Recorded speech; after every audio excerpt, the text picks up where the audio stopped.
Today we're going to talk about what not to do before buying a house. There are 8 mistakes to avoid, and I'm going to talk about those right now. But if you're dropping by for the first time, I'm Christine Alexiou, and if you want to learn more about Bergen County real estate, its wonderful neighborhoods, and top-rated schools, make sure you subscribe, and I'll share all those details with you.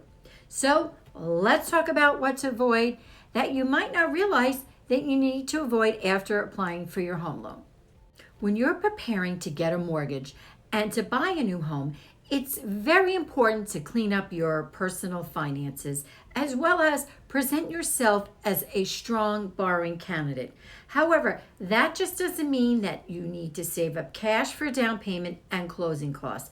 It also means avoiding common financial mistakes that can reduce your borrowing power, or even in worst case scenario, you're going to get denied for a mortgage. Here are the common mistakes to avoid.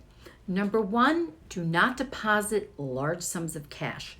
Lenders need to source your money, and cash really isn't traceable. Before you deposit any amount of cash into your accounts, discuss the proper way to do so and document your transactions with your loan officer. Number 2, don't make any large purchases. It's not just home-related purchases that could disqualify you from your loan. Any large purchases can be red flags for lenders. Now, people with new debt have higher debt-to-income ratios. Since higher ratios make for riskier loans, borrowers may no longer qualify for their mortgage. So please resist the temptation to make any large purchases, even if it's for new furniture or new appliances for your new home. Number 3, don't co-sign loans for anyone. When you co-sign for a loan, you're making yourself accountable for that loan's success and repayment. And with that obligation comes higher debt to income ratio as well.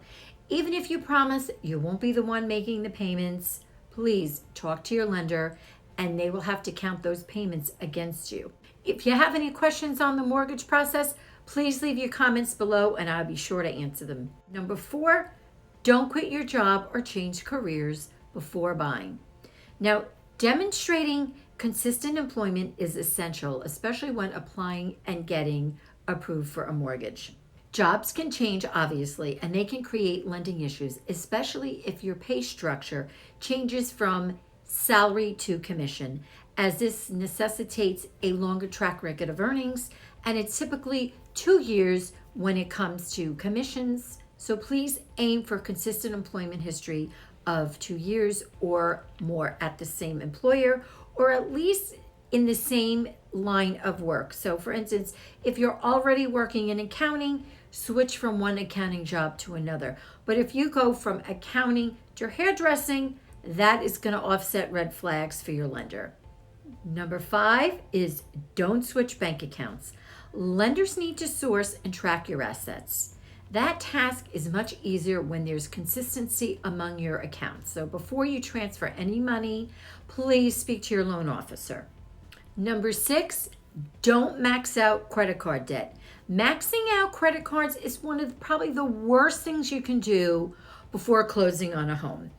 Extra debit payment amount will offset your income, and it's going to result for you qualifying less mortgage financing. It will also lower your score, which could increase the cost of your loan.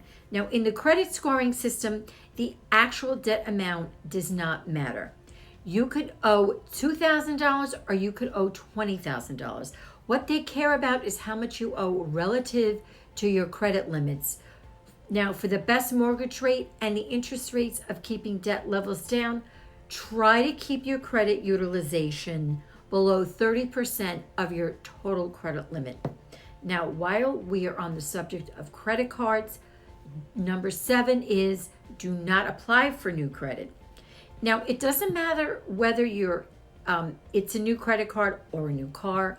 You have to have your credit report run by these organizations in multiple financial channels, whether it's a mortgage, a credit card, an auto loan.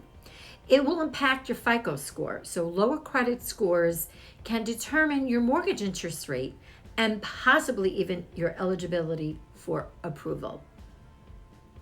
Now, number 8, do not close accounts.